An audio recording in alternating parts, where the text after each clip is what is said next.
ಭಾರತದಲ್ಲಿ ಸುಮಾರು 1,64,972 ಅಂಚೆ ಕಚೇರಿಗಳಿವೆ. ಪಟ್ಟಣ ಪ್ರದೇಶದಲ್ಲಿ 15,494 ಅಂಚೆ ಕಚೇರಿಗಳು ಮತ್ತು ಗ್ರಾಮೀಣ ಪ್ರದೇಶದಲ್ಲಿ 1,49,478 ಅಂಚೆ ಕಚೇರಿಗಳು ಇವೆ.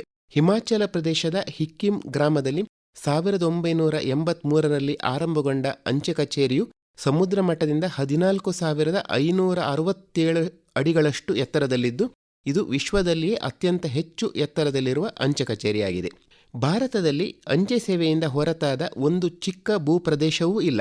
ಕಾಶ್ಮೀರವೇ ಇರಲಿ, ಥಾರ್ ಮರುಭೂಮಿಯೇ ಇರಲಿ, ಕನ್ಯಾಕುಮಾರಿಯೇ ಇರಲಿ, ಭಾರತದ ಯಾವ ಮೂಲೆಯಲ್ಲಿರುವ ಯಾವ ಹಳ್ಳಿಯೇ ಇರಲಿ, ಅಲ್ಲೆಲ್ಲ ಅಂಚೆ ಸೇವೆ ಲಭ್ಯವಿದೆ. ಅಲ್ಲೆಲ್ಲ ಅಂಚೆ ಅಣ್ಣನ ಪತ್ರ, ಬಟವಾಡೆ, ಮನಿ ಆರ್ಡರ್ ಪಾವತಿ, ಬ್ಯಾಂಕಿಂಗ್ ಸೇವೆಗಳು ನಿರಂತರವಾಗಿ ಜನರಿಗೆ ಲಭ್ಯವಾಗುತ್ತಿದೆ. ಇಂತಹ ವಿಶಿಷ್ಟವಾದ ಭಾರತೀಯ ಅಂಚೆ ವ್ಯವಸ್ಥೆಗೆ ಅನೇಕ ಶತಮಾನಗಳ ಇತಿಹಾಸವಿದೆ. ಭಾರತದ ಮೊದಲ ಅಂಚೆ ಕಚೇರಿ 1727ರಲ್ಲಿ ಕಲ್ಕತ್ತಾದಲ್ಲಿ ಪ್ರಾರಂಭವಾಯಿತು. ನಂತರ ಇದು ಪ್ರೆಸಿಡೆನ್ಸಿ ಅಂಚೆ ಕಚೇರಿಯಾಗಿ 1774ರಲ್ಲಿ ಉನ್ನತೀಕರಣಗೊಂಡಿತು. 1786ರಲ್ಲಿ ಮದ್ರಾಸಿನಲ್ಲಿ, ಅಂದರೆ ಈಗಿನ ಚೆನ್ನೈನಲ್ಲಿ, ಮತ್ತು 1793ರಲ್ಲಿ ಮುಂಬಯಿಯಲ್ಲಿ ಪ್ರೆಸಿಡೆನ್ಸಿ ಅಂಚೆ ಕಚೇರಿಗಳು ಆರಂಭಗೊಂಡವು. ನಂತರ ದೇಶದೆಲ್ಲೆಡೆ ಅಂಚೆ ಕಚೇರಿಗಳು ಆರಂಭವಾಗುತ್ತಾ ಬಂದು ಅಂಚೆ ಸೇವೆಯು ಒಂದು ಸಾಂಸ್ಥಿಕ ರೂಪವನ್ನು ಪಡೆಯುತ್ತಿದ್ದಂತೆ ಮೊದಲ ಅಂಚೆ ಕಚೇರಿ ಕಾಯಿದೆಯು 1837ರಲ್ಲಿ ಜಾರಿಗೆ ಬಂದಿತು. ನಂತರ 1854ರಲ್ಲಿ ಹೊಸ ಕಾಯಿದೆಯು ಜಾರಿಗೆ ಬಂತು. ಈ ಕಾಯಿದೆಯು ಅನೇಕ ಬಾರಿ ಪರಿಷ್ಕರಣೆಗೊಂಡು 1866ನೇ ಇಸ್ವಿಯಲ್ಲಿ ಇನ್ನೊಂದು ಕಾಯಿದೆ ಜಾರಿಗೆ ಬಂತು.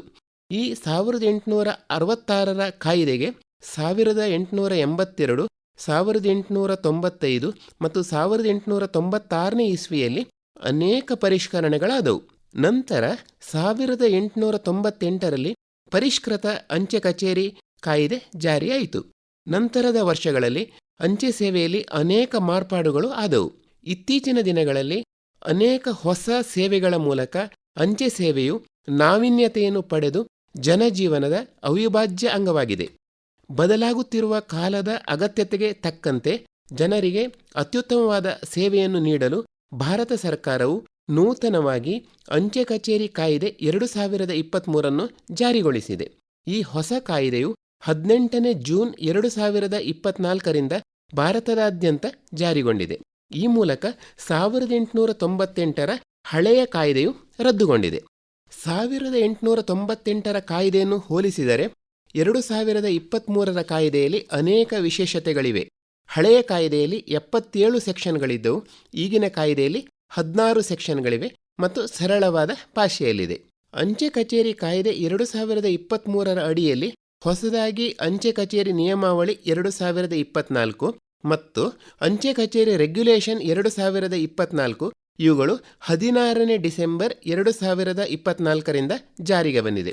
ಇದರಿಂದಾಗಿ 1933ರ ಅಂಚೆ ಕಚೇರಿ ನಿಯಮಾವಳಿ ರದ್ದುಗೊಂಡಿದೆ. ಅದರಲ್ಲಿ 225 ನಿಯಮಾವಳಿಗಳಿದ್ದವು. ಈಗ ಕೇವಲ 19 ನಿಯಮಾವಳಿಗಳಿದ್ದು ಅತ್ಯಂತ ಸರಳೀಕೃತಗೊಳಿಸಲಾಗಿದೆ. ಅಂಚೆ ಕಚೇರಿ ರೆಗ್ಯುಲೇಷನ್ 2024ರಲ್ಲಿ 180 ರೆಗ್ಯುಲೇಷನ್ಗಳಿವೆ. ಅಂಚೆ ಸೇವೆಯನ್ನು ಇನ್ನಷ್ಟು ಜನಸ್ನೇಹಿಗೊಳಿಸಲು ಈ ಕಾಯಿದೆ, ನಿಯಮಾವಳಿ ಮತ್ತು ರೆಗ್ಯುಲೇಷನ್ ಸಹಕಾರಿಯಾಗಲಿದೆ. ಅಂಚೆ ಚೀಟಿಯನ್ನು ತಯಾರಿಸುವ, ಅದನ್ನು ಬಿಡುಗಡೆಗೊಳಿಸುವ ಮತ್ತು ಅಧಿಕೃತವಾಗಿ ಅದನ್ನು ಚಲಾವಣೆಗೊಳಿಸುವ ಅಧಿಕಾರ ಅಂಚೆ ಇಲಾಖೆಗೆ ಮಾತ್ರ ಇದೆ. ಈಗಿರುವ ಪಿನ್ಕೋಡ್ ವ್ಯವಸ್ಥೆಯ ಜೊತೆಗೆ ವಿಳಾಸದಾರರನ್ನು ಕ್ಷಿಪ್ರವಾಗಿ ತಲುಪಲು ಪೋಸ್ಟ್ ಕೋಡ್ ಎಂಬ ಇನ್ನೊಂದು ಹೊಸ ವ್ಯವಸ್ಥೆ ಕೂಡ ಜಾರಿಗೆ ಬರಲಿದೆ. ಭಾರತದಿಂದ ವಿದೇಶಗಳಿಗೆ ರವಾನಿಸಲ್ಪಡುವ ಮತ್ತು ವಿದೇಶಗಳಿಂದ ಭಾರತಕ್ಕೆ ರವಾನಿಸಲ್ಪಡುವ ಪತ್ರ, ಪಾರ್ಸೆಲ್ಗಳ ಬಟವಾಡೆಯಲ್ಲಿ ಉತ್ಕೃಷ್ಟ ಸೇವೆ ನೀಡಲು ವಿದೇಶಗಳೊಡನೆ ವಿಶೇಷವಾದ ಸಂವಹನವನ್ನು ಸಾಧಿಸಲು ಹೊಸ ಕಾಯ್ದೆ ಅನುವು ಮಾಡಿಕೊಡಲಿದೆ.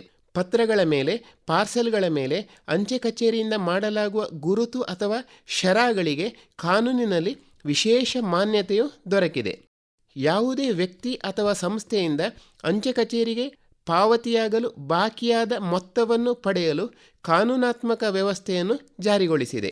ರಾಷ್ಟ್ರದ ರಕ್ಷಣೆ ಮತ್ತು ಸಾರ್ವಜನಿಕ ಹಿತದೃಷ್ಟಿಯಿಂದ ಅಂಚೆ ಕಚೇರಿಯ ಮೂಲಕ ರವಾನೆಯಾಗುತ್ತಿರುವ ಯಾವುದೇ ವಸ್ತುವನ್ನು ಅಗತ್ಯ ಸಂದರ್ಭಗಳಲ್ಲಿ ಪ್ರತಿಬಂಧಿಸಿ ಅದನ್ನು ಸಕ್ಷಮ ಪ್ರಾಧಿಕಾರದ ಮುಂದೆ ಹಾಜರುಪಡಿಸಿ ಮುಂದಿನ ತನಿಖೆಗೆ ಒಳಪಡಿಸುವ ಅವಕಾಶವೂ ಕೂಡ ಈ ಕಾಯ್ದೆಯಲ್ಲಿದೆ. ಇದಕ್ಕೆ ನಿರ್ದಿಷ್ಟ ಅಂಚೆ ಪ್ರಾಧಿಕಾರದಿಂದ ಒಪ್ಪಿಗೆಯನ್ನು ಪಡೆಯಬೇಕಾಗುತ್ತದೆ ಮತ್ತು ಸೂಚಿತ ವಿಧಾನವನ್ನು ಅನುಸರಿಸಬೇಕಾಗುತ್ತದೆ.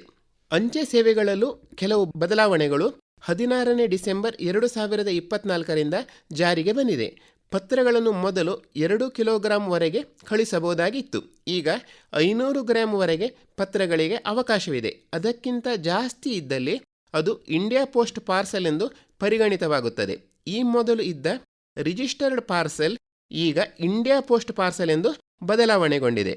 35 ಕಿಲೋಗ್ರಾಂವರೆಗೂ ಇಂಡಿಯಾ ಪೋಸ್ಟ್ ಪಾರ್ಸೆಲ್ ಅಥವಾ ಸ್ಪೀಡ್ ಪೋಸ್ಟ್ ಪಾರ್ಸೆಲ್ಗಳನ್ನು ಕಳಿಸಬಹುದಾಗಿದೆ.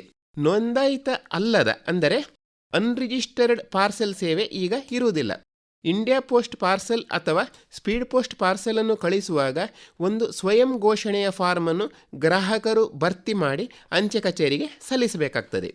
ಈ ಮೊದಲು ಬುಕ್ ಪೋಸ್ಟ್ ಅಂದರೆ ತೆರೆದ ಅಂಚೆಯಲ್ಲಿ 6 ವಿಧಗಳಿದ್ದವು. ಆದರೆ ಈಗ ಕೇವಲ 4 ತರಹದ ಬುಕ್ ಪೋಸ್ಟ್ ಸೇವೆ ಅಂದರೆ ನೋಂದಾಯಿತ ವೃತ್ತಪತ್ರಿಕೆ, ನಿಯತಕಾಲಿಕ, ಬ್ಲೈಂಡ್ ಲಿಟರೇಚರ್ ಮತ್ತು ಸಾಮಾನ್ಯ ತೆರೆದ ಅಂಚೆ ಸೇವೆಗಳು ಲಭ್ಯ ಇದೆ. ಅಂಚೆ ಕಾರ್ಡಿನಲ್ಲಿ ಈ ಮೊದಲು 4 ವಿಧಗಳಿದ್ದು ಈಗ ಒಂದೇ ವಿಧ ಚಲಾವಣೆಯಲ್ಲಿ ಇದೆ. ಅಂಚೆ ಕಾರ್ಡನ್ನು ನೋಂದಾಯಿತ ಅಂಚೆಯಲ್ಲಿ ಕೂಡ ನಿಗದಿತ ಶುಲ್ಕವನ್ನು ಪಾವತಿಸಿ ಕಳಿಸುವ ವ್ಯವಸ್ಥೆ ಈಗ ಜಾರಿಗೊಂಡಿದೆ.